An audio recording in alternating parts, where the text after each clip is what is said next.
नमस्कार, स्वागत है आपका हिंदू भारत की खास पेशकश में। मैं हूं आपके साथ तनु शर्मा। भारतीय पौराणिक दृष्टि के अनुसार धनतेरस को स्वास्थ्य के देवता का दिवस माना जाता है। भगवान धन्वंतरी को आरोग्य, सेहत, आयु और तेज का आराध्य माना जाता है।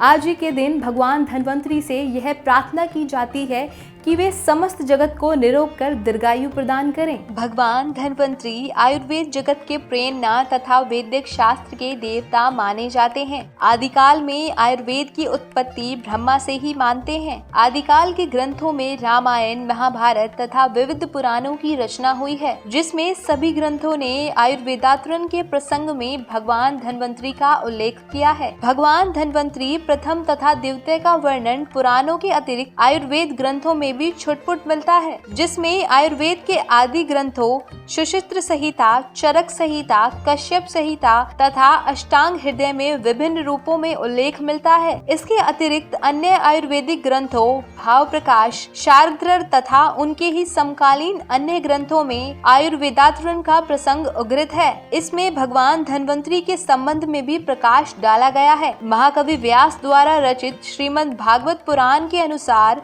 धन्वंतरी को भगवान विष्णु के अंश माना है तथा अवतारों में अवतार कहा गया है। महाभारत, विष्णु पुराण, अग्नि पुराण, श्रीमद् भागवत पुराण में यह उल्लेख है कि देवता और असुर एक ही पिता ऋषि कश्यप के पुत्र थे, जिनकी वंश वृद्धि अधिक हो गई थी। देव और असुर अपने अधिकारों के लिए परस्पर लड़ा करते थे। वह चाहते थे कि तीनों लोकों पर अपना अधिकार जमा सकें। राक्षस और दैत्यों के गुरु शुक्राचार्य अपनी देव्य शक्तियों के कारण, संजीवनी शक्तियों के कारण असुरों को परस्पर जीवित कर लिया करते थे।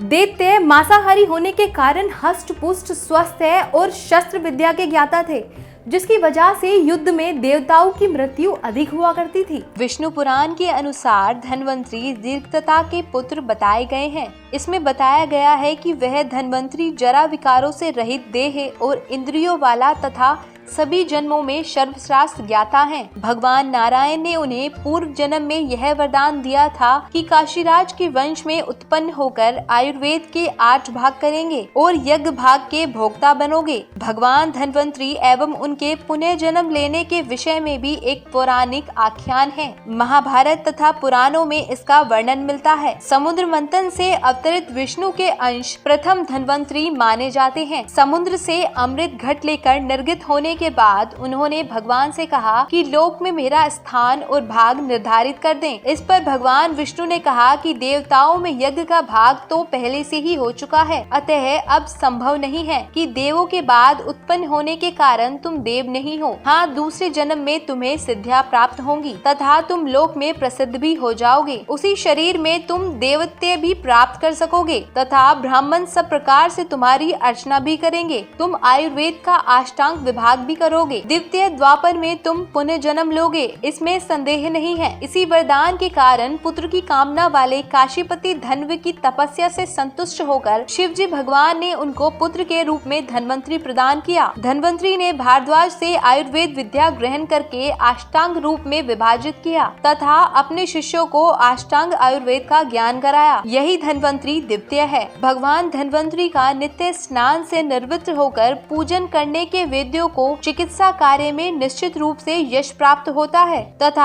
आमजन को नित्य प्रति पूजा अर्चना करने से आरोग्य की प्राप्ति होती है। अतः हर मनुष्य को पूजा स्थान में धन्वंतरी को स्थापित कर नित्य पूजा अर्चना करनी चाहिए। इस प्रकार देवयुग में समुद्र मंथन से प्रकट होने वाले धन्वंतरी अमृत कलश लेकर आए थे। वे प्रथम धन्वंतरी हुए। सुश्रुत संहिता एवं पुराणों के अनुसार वे प्रथम धन्वंतरी ही फिर से मृत्यु लोक में अवतरित हुए। पुराणों के अनुसार धन्वंतरी द्वितीय का जन्म काशी के धर्मराज के पुत्र के रूप में हुआ। उन्होंने इस भूमंडल पर शल्य तंत्र का अष्टांग आयुर्वेद सहित उपदेश किया। हरिवंश पुराण, ब्रह्मांड पुराण तथा वायु पुराण की वंशावली में यह भेद पाया जाता है कि कहीं दीर्घात्या के पुत्र धन्वंतरी तथा कहीं धन्व के पुत्र को आयुर्वेद प्रवर्तक बताया गया है। उपयुक्त उदाहरणों से यह सिद्ध होता है कि आयुर्वेद प्रवर्तक धन्वंतरी आयुर्वेद प्रवर्तक थे तथा इन्होंने सुश्रुत संहिता में भी लिखा है कि सुश्रुत के गुरु धन्वंतरी थे, जिनका मूल नाम देवोदास था। कहीं कहीं विशेषण के रूप में भी नाम आए हैं। उसी प्रकार धन्वंतरी के अवतार होने से, जैसा ही उन्होंने स्वयं ही कहा है। भाव प्रकाश में देवोदास के विषय में विवरण है कि एक बार देवराज इंद्रलोक में प्राणियों को बीमारियों से पीड़ित देखकर धन्वंतरी को आयुर्वेद का उपदेश दिया और लोक कल्याण हेतु पृथ्वी पर भेजा। भाव प्रकाश में देवोदास के विषय में विवरण है कि एक बार इंद्रलोक में प्राणियों को बीमारियों से पीड़ित देखकर धन्वंतरी भगवान को आयुर्वेद का उपदेश दिया और उन्हें लोक कल्याण के लिए पृथ्वी पर भेजा। भगवान धन्वंतरी ने काशी के क्षत्रिय वंश में जन्म लिया और देवोदास के नाम से प्रसिद्ध हुए। भगवान काशी के राजा बने और लोक कल्याण के लिए आयुर्वेद का उपदेश दिया। हमारी खास प्रस्तुति में फिलहाल इतना ही। हिंद भारत की तरफ से आपको धनतेरस की हार्दिक शुभकामनाएं। नमस्कार। खबरों में बने रहने के लिए चैनल को सब्सक्राइब करें और ये बेल आइकन जरूर दबाएं।